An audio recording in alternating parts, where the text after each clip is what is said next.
Hey Andrew, so how do I get like a six-pack quick? What's the fastest way to get a six-pack? Why does it have to be quick? Why does it have to be easy? Why do you think life is all quick and easy? Why can't it be hard and difficult? Why can't you suffer?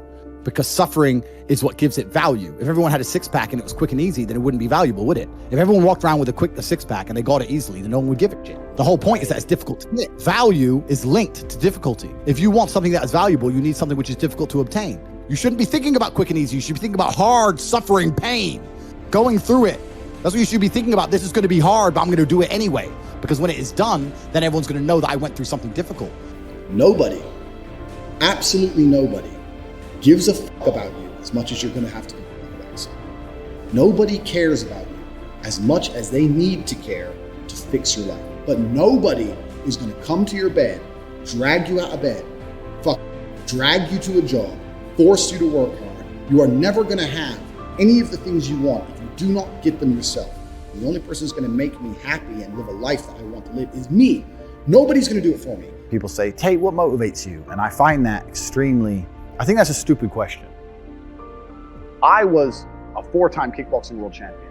For 12 years, I trained 5 hours a day, 6 days a week.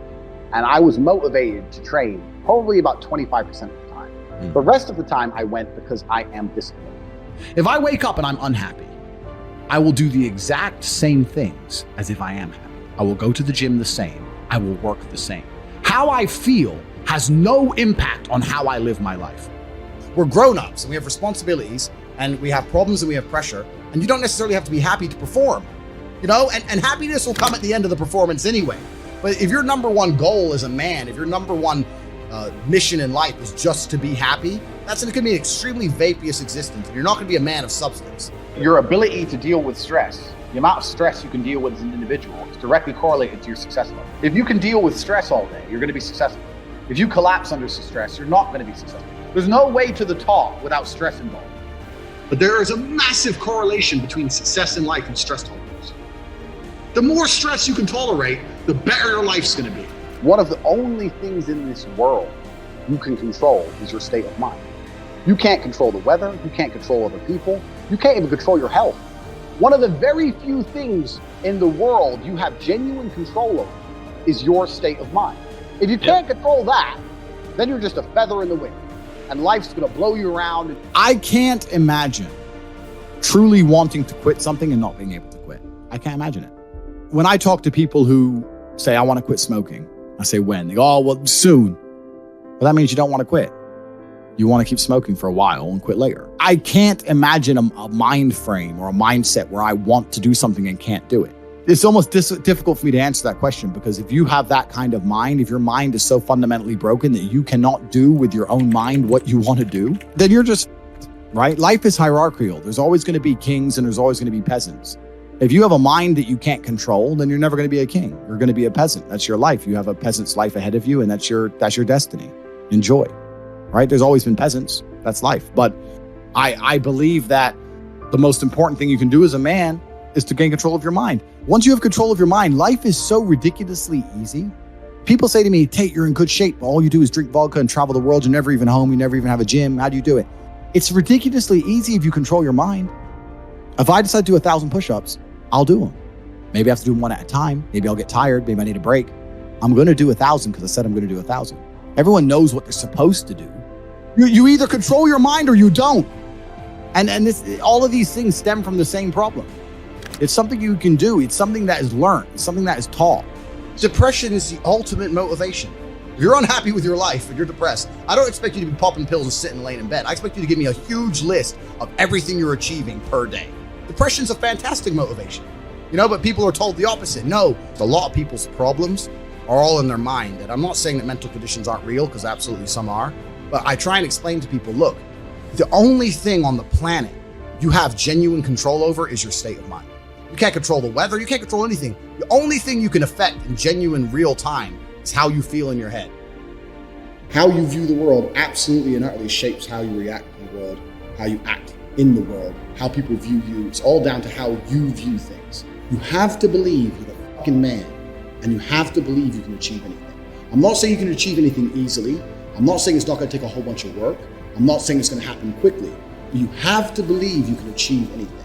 When I tell people that you are the sum of the 5 people you spend the most time with, everyone agrees. They go, yeah, that's probably true. And then they continue to hang around with people who they don't want to be. Why? There has to be a point where you sit and go, okay, you're my friends, etc., etc. I love you guys. Yeah, we can talk, whatever. But I'm on a different life path. You have to leave some people behind. If you were to come hang around with me and my crew, you would be self-conscious. And that self-consciousness would motivate you, or they would certainly instill the discipline required for you to change. You don't feel self-conscious amongst your peers. That's why you don't change. When I was broke, I couldn't sleep. And I say that, people laugh. I'm not joking. When I wanted money, like fucking I needed air. People say to me, I want to be rich. And I say, okay, well, I want to be able to ice skate.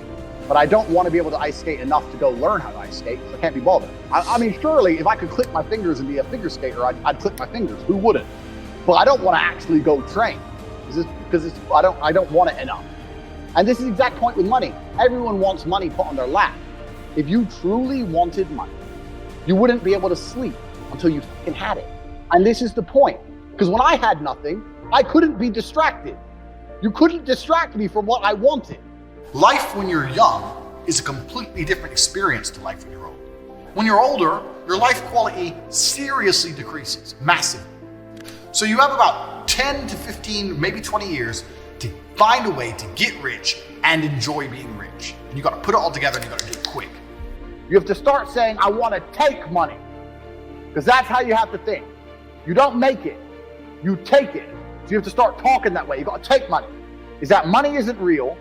Money is like water. Money never stays still. If you can find and identify a place where money is moving, if you can find a place where money is moving and stand in the way, then the money is vulnerable. Problem is with the people out here, everyone has a dream, but not many people have a plan. A good plan today is better than a perfect plan tomorrow. You got to do something. You got to do something fast. Yeah. You're just sitting around talking about it and hoping for things to get better. I don't think living in a dream is going to help you in any way. I think you need to be sitting here panicking at the fact that you don't have enough money.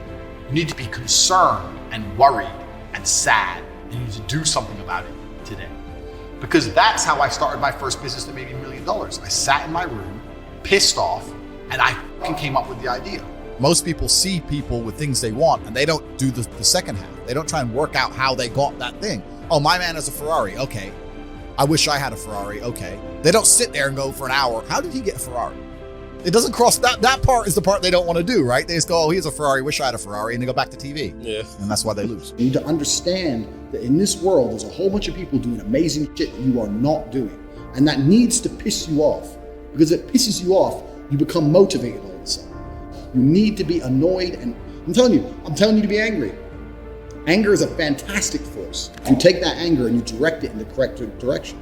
And listen, you may feel fired up for 10 minutes after this little talk, but you're not going to feel fired up forever. You need to put systems in place. You need to get discipline. You need to get an atmosphere of people around you who are going to keep you accountable and not make it easy for you to continue to be a fucking nobody. And then you're going to fix your life.